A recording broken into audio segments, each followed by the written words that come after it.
you though? You're an empty nester now, right? That's kind of fun. Yes. Yeah. Well, yeah.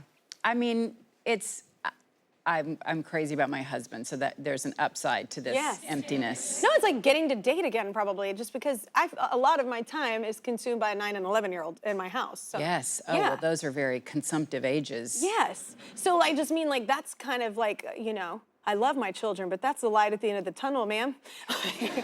But, you know, by the time they're getting ready to go, they're so independent? Are they interesting, and you just want to hang out with them more. Yeah. And hear their ideas more. And so I think that's where the heartbreak is, because you want to keep those conversations going of who they're becoming and what they believe in and yeah.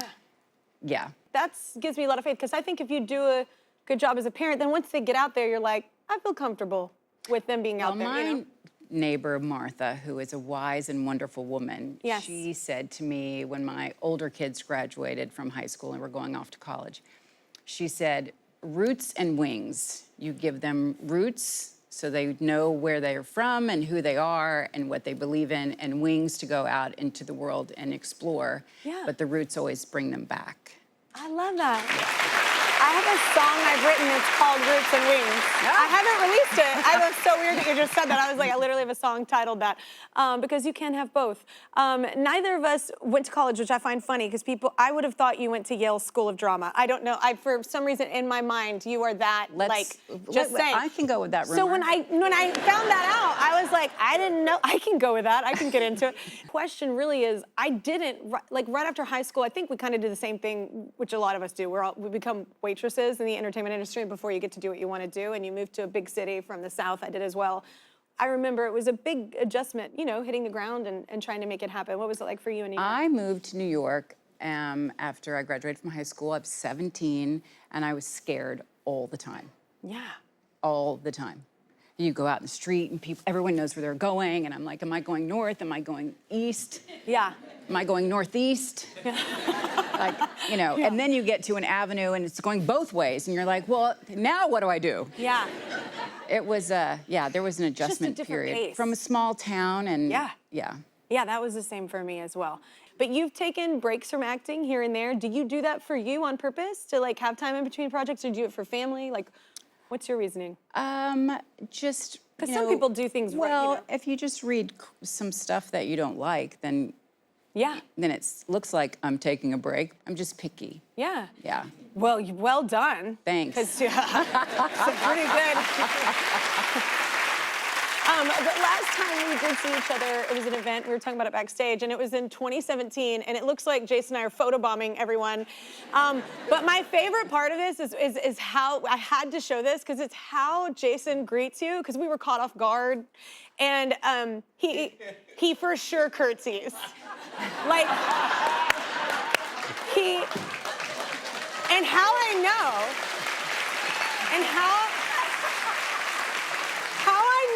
that that's a curtsy is it's the same thing you did with the Pope when we sang with the Pope. The Pope and Julia. Yes. It was amazing. Do you feel the need to curtsy again, or you feel more comfortable? I'm just glad we've let go of this after 8 years. It was just incredible. Well, I was telling her backstage. I'm here for it. Let's bring the curtsy back. Bring the curtsy back. Better than a hug. I was telling her backstage that they threw it on us because we were performing at this event, and it was for Oprah, I think, a lot of it. And anyway, I was honoring, but no one told us that y'all would be seated. We were here. Like, I was singing with her here. Yeah. And I was like, do I have nose hair? Like, I was like, it was just, we were all in our heads about it, and then we proceeded to act like morons. Yeah. We're cooler than that. Give us a minute. You guys were great, and Give you us a sang minute. like an angel, Oh, and it was, I remember very it nice. only fondly. I just remember you were very close. I think that it's important too, like I think in this industry, everybody's always wants us, at least in the music industry, it's always like, go, go, go, go, go, like next record, and it's like, why don't we take time to like breathe and experience life, and then that will help in what you're doing. Well, your industry seems a lot more hectic than mine, though. Yeah. A lot more pressure, and... I wouldn't advise it. Yeah. Okay. Well, there goes that dream.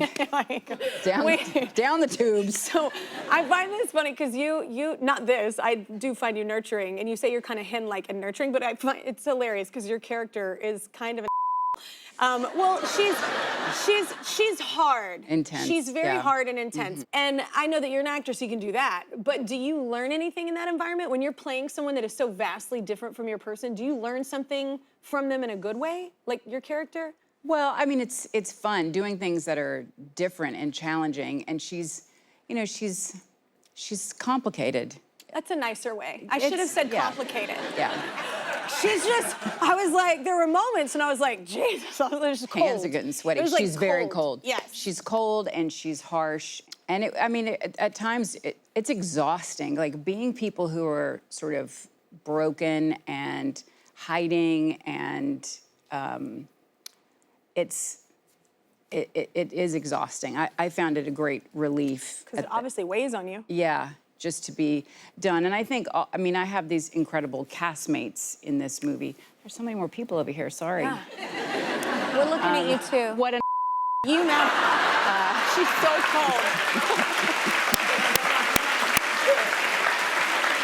I was like, maybe that was harsh. I'm not even good at saying it. That was such a, I should do that I again. am really good at saying it. Yeah. It's like a really fun word, you know, especially if the opportunity arises. You're welcome, Mom. Explain, though, it's kind of hard to describe without spoiling it a little bit. Like, explain a bit of the movie for everybody. Like, what's going on? It takes place at Yale, where I did not go to drama school. And I am a philosophy professor, brilliant in every way. And my sort of best friend and colleague also in the philosophy department is Andrew Garfield. And Io Adebri, who I love, I just want to pinch her cheeks. And she is my sort of prize student.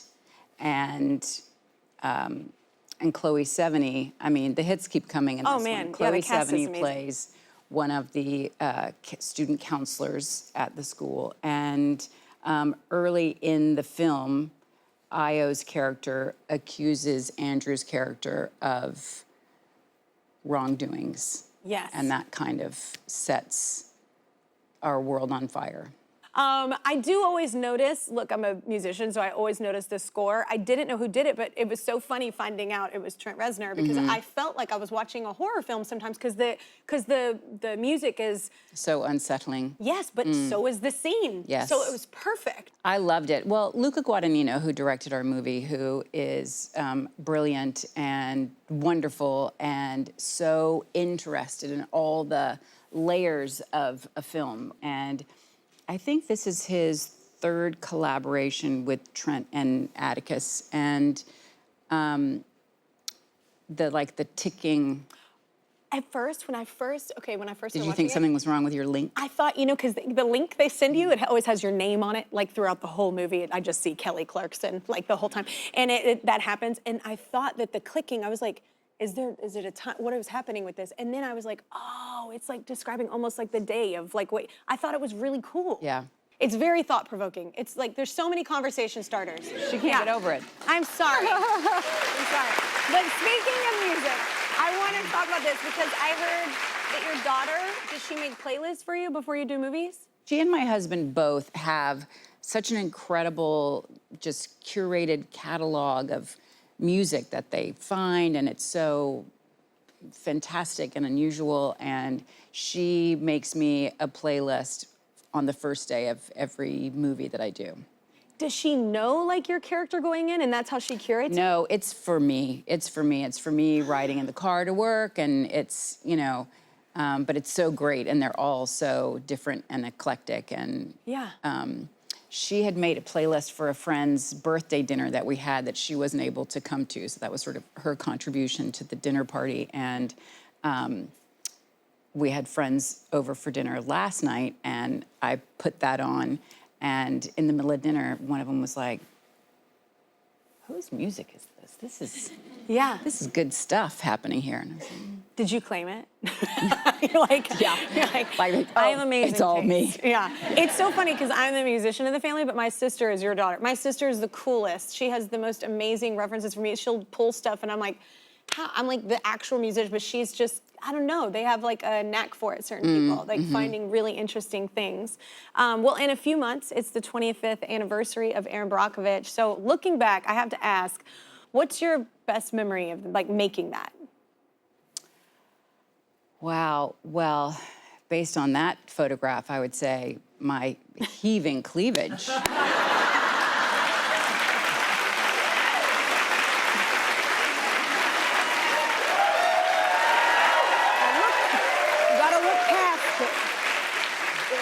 That is worth a curtsy right there. That's worth like a couple curtsies, is all I'm saying. Best answer ever. Give it up for Julia Roberts.